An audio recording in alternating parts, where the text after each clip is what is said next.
So nice to see you all. Because I'm married to Mongolia, so here we are, right? I wanted to show a few pictures and talk about how I got involved with Mongolia.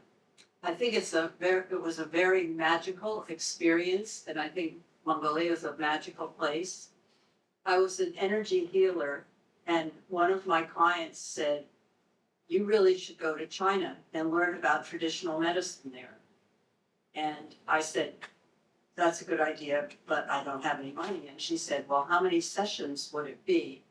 And we traded 7 years of sessions of healing energy for $5,000. Then I went to China and Mongolia. And that was in 1994. When I got off the plane, they didn't have any tarmac yet. I got off the plane and my feet touched the ground and I felt the energy rush up through my body. And I knew there was some connection for me, for Mongolia. Of course, no one believed me, but it happened over the years. So I started working in Ulaanbaatar and in the Gobi, and I got a message in meditation to make a movie about Gobi women to see how they could possibly live using only 5 liters of water a day, which we found out they did. And that was in 2001, we started that movie. Each movie came from the one before. So by 2003, and it actually happened in the Smithsonian, that we were presenting on different things that different researchers were presenting on work they were doing in Mongolia. And Dan Plumley said he was working with the reindeer herders, with the Duhan or something. And I had seen a little picture of a shaman on a reindeer, and I thought, I really want to go there, but I'm not going to go as a tourist. I really want to go and do something there. And so when we had that meeting, Dan came up to me after I presented on traditional Mongolian medicine because I had studied it with Dr. Boltsanen in Ulaanbaatar. A friend of mine and I were the first Westerners to be trained in Mongolian medicine. And when I talked about that, he said to me, "Well, would you like to go up? Because all of the people are looking for healthcare. They're looking for somebody that understands different kinds of healthcare." And up there, of course, they do use Western healthcare because they have doctors in the Sum area, in Saranor, and then they have traditional medicine, and then they also have shamans, and they also have their own folk medicine using the plants. So Dan was thinking that they were asking for someone who could respect all those different kinds of healthcare. So I went up, and the land is just so incredibly beautiful. This is a family getting ready to migrate, and we made one movie called Migration because I found as I was in Mongolia that I fell in love with the traditional life, and I felt it was so important for the world to know about that life happening right now. I'm just going to jump ahead on one thing and tell you my latest movie is called Transition, and that movie has been shown on 5 continents about your traditional life, Mongolia's traditional life. So I feel happy about that. But after I met the Gobi women, I went back some years later, and none of them were nomadic herders anymore. I had 5 of them in the movie. And so I thought, now that I know the reindeer herders and they are still migrating, why don't I make a movie about that? Because that's what a nomad does, is migrating. So these pictures are of them. This is little Orna child in the orts. They live in Siberian teepees or orts, you know. And the people in the background, in the mirror of the picture, are the people that were in my movie Transition. That's the mother and daughter of the protagonist of Transition. This was before we made that movie. And sometimes in the orts, they'd ask me to do some healing, and they have their own ways of healing. In fact, they they put horse manure in with water, and the fusion that happens, the person drinks. And I think it has real medical truth to it. It creates a chronic condition for appendicitis, and then those people can wait to have their appendix out and not die. And this boy had appendicitis, and it made me so nervous, but they had their own treatment and it worked. And later he went and had the surgery. This is, these people are in the East Taiga, and they're watching a movie about themselves.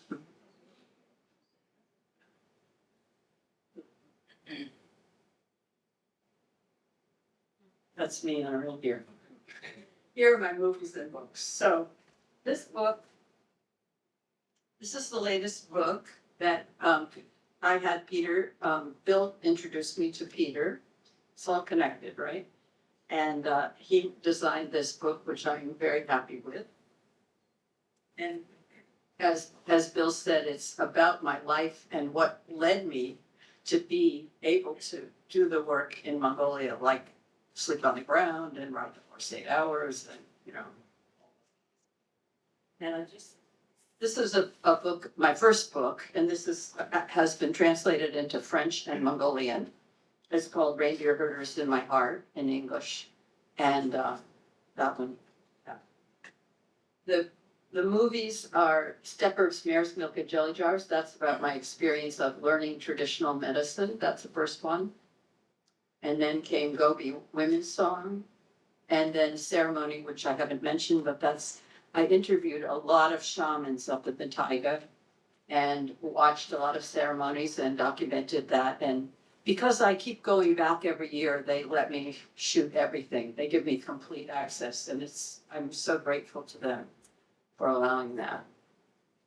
Let me just look at my notes to see if I told you what I want to tell you. The movies are all in Mongolian. The books, my books, are in English, and they're my voice, so that's my point of view. In fact, when some of the reindeer herders, we gave one of these to each of the reindeer herder families, and when one of them read it, she said, "Oh, I was always wondering what you were thinking about when you were here." That was fun. I also started a program called Nomad I Care, and to create movies. And the mission is to support and preserve traditional Mongolian nomadic culture through healthcare, films, and books. So that's what we've been doing. And I want to tell you the most exciting thing that happened this year, or just in the last few weeks, is that I got to trade with Miat, Mongolian Airlines, for a flight there, or maybe more flights, and they get my movie Migration. And so maybe if you're flying into Mongolia sometime, you'll see little clips from my movie on the screen.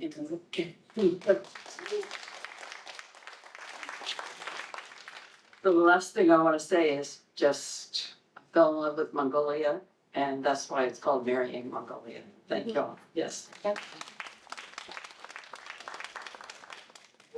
Significant amount of acupuncture.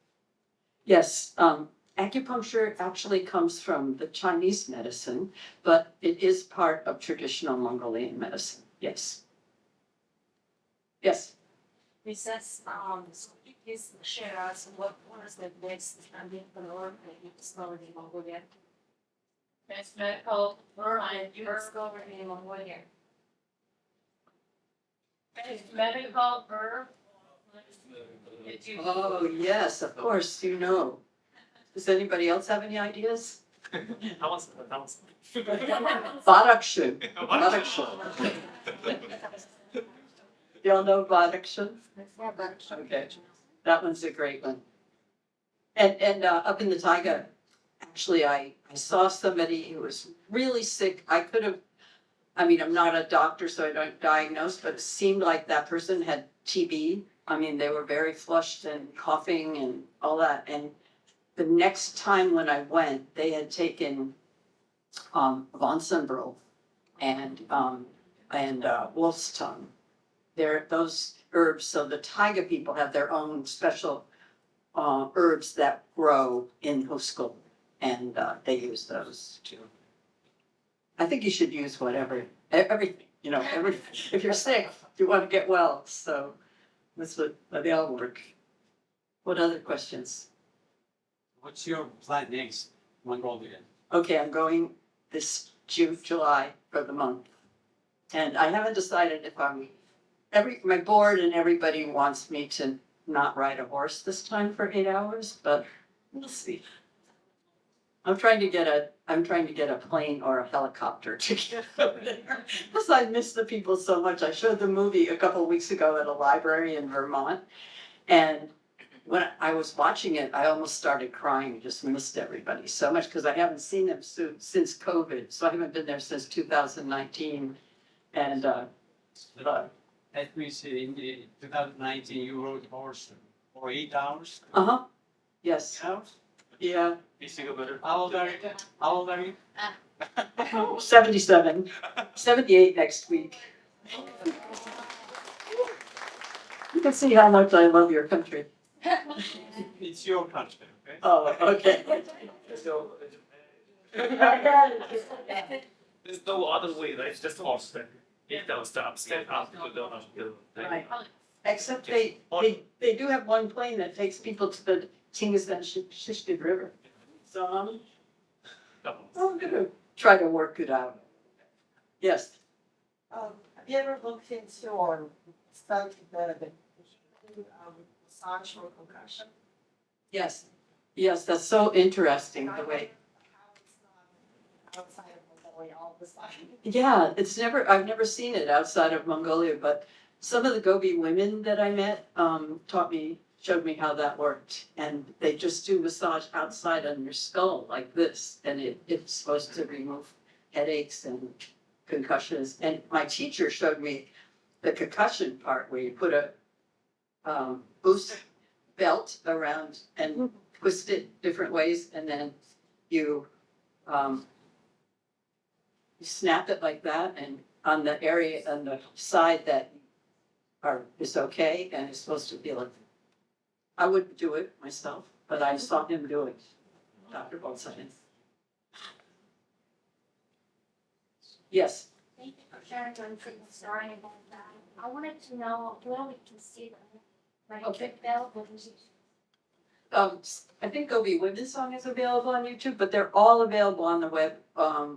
Go to nomadicare.org, and out there where we have the books, I have some bookmarks, and they all have the name Nomadicare, Nomad I Care, NOMADICARE.org, because somebody else stole the name after I made it up to do a com, so it's not com, it's org. And on that, there's a page like this, and you can just click on any of them and find which one you want. Any other questions? Are you planning to marry Mongolians then? I know, the whole country. There's the whole country for me.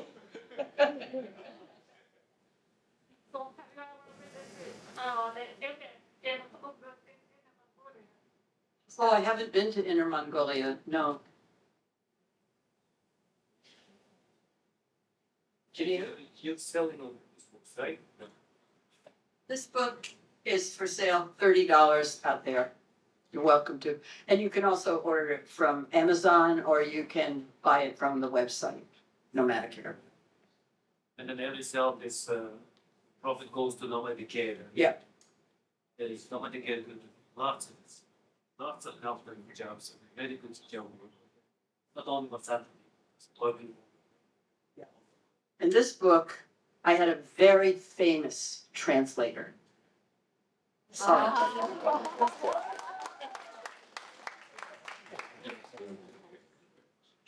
Thank you very much. Thank you.